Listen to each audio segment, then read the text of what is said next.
Sí, nosotros la verdad que veníamos planteando de acuerdo a cómo se estaba proyectando, de acuerdo a los distintos estudios que se hace con el tema de la inflación. Y la inflación estaba contemplada para el 100%, 105%. Nosotros en ese sentido creíamos que para, como decía el presidente, y eso nos animaba a pedir que por lo menos no perder con la inflación. Entonces, empatarle ya era como un logro muy grande, ¿no?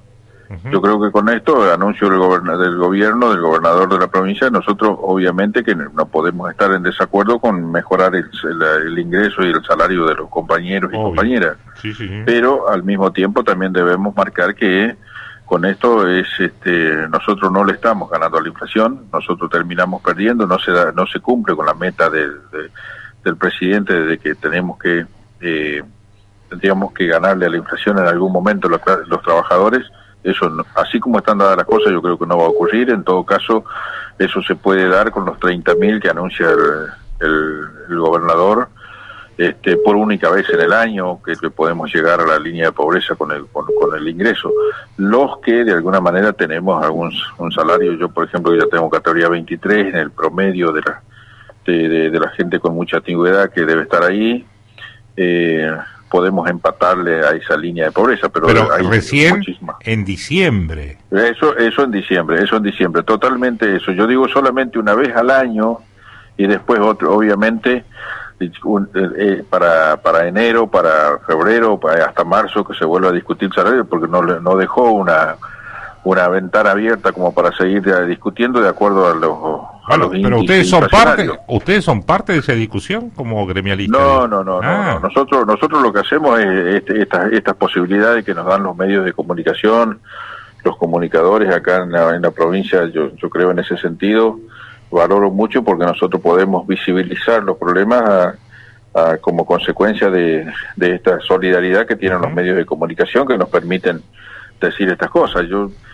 Ahí, por ejemplo, nosotros los 30.000 pesos de bono, obviamente que los aplaudimos y los aplaudimos sobremanera, porque cuando decimos eso, estamos pensando en los compañeros de los municipios, de algunos municipios en el interior, que eso en algunos casos significa duplicar hasta triplicar su sueldo.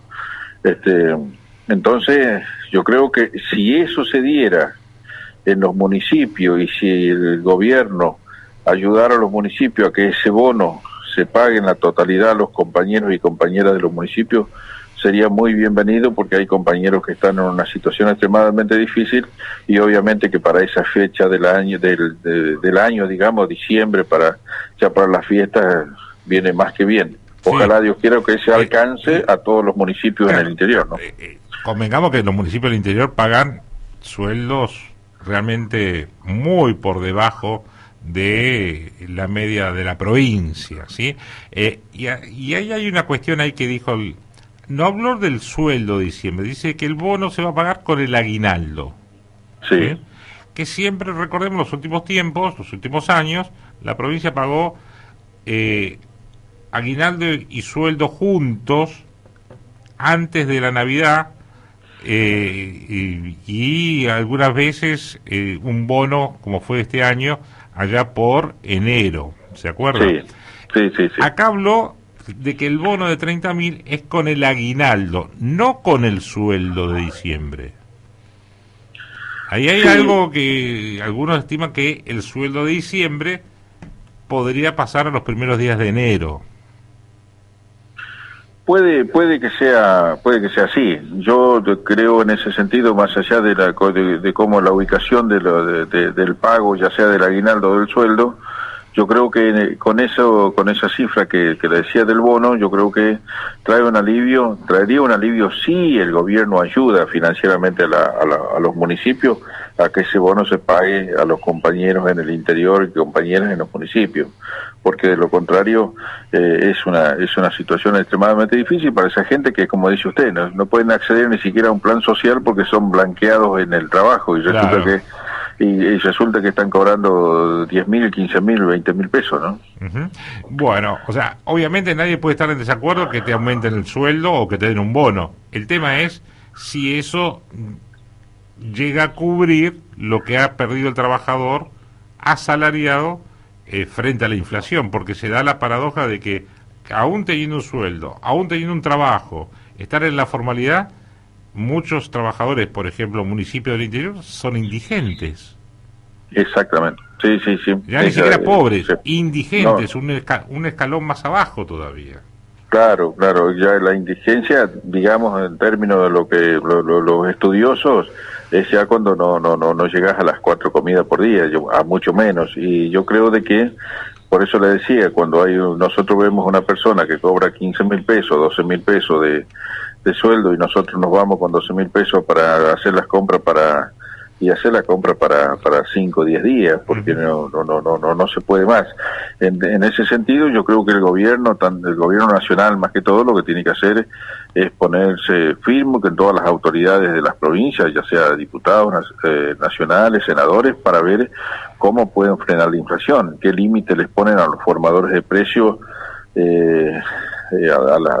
los grandes fabricantes de alimentos, si se quiere, para que esto no suceda, porque de lo contrario... A ver, pero nosotros... hay una cuestión, entiendo hacia dónde va tu comentario, pero el tema es el siguiente: lo que tiene que haber es un plan antiinflacionario que no lo conocemos, no lo hay.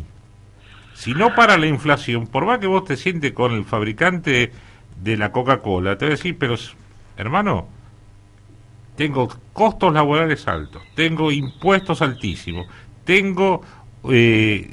paritarias altas. ¿Cómo voy a asegurarte 4 meses de un mismo precio de un producto? Es imposible. Lo que tiene que haber, y lo que me parece que está faltando, y opino junto con vos, Vázquez, es un plan económico para contener esto. Porque vos te podés sentar con el dueño de Terrabuzzi, pero si a Terrabuzzi le dicen el gremio que agrupa su trabajo, le dice, no, queremos 100% de paritaria, obviamente le va a cambiar los costos y por ende lo tendrá que cambiar el precio, el costo del producto de lo que fabrica, digamos. Lo que no hay es un plan económico.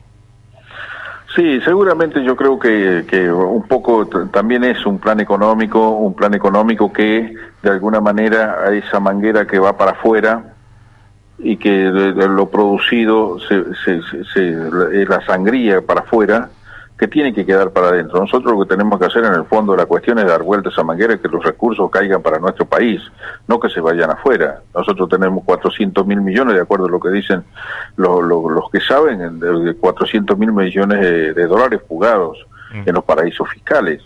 Yo creo que eso, por ejemplo, ahora cualquier economista, yo no soy un especialista en economía, pero cualquiera, uno lo puede leer o puede escuchar a los economistas, dicen, los que hicieron el colchón en este tema de la pandemia, los que hicieron el colchón en esta situación, son los grandes empresarios, son los grandes productores de alimentos.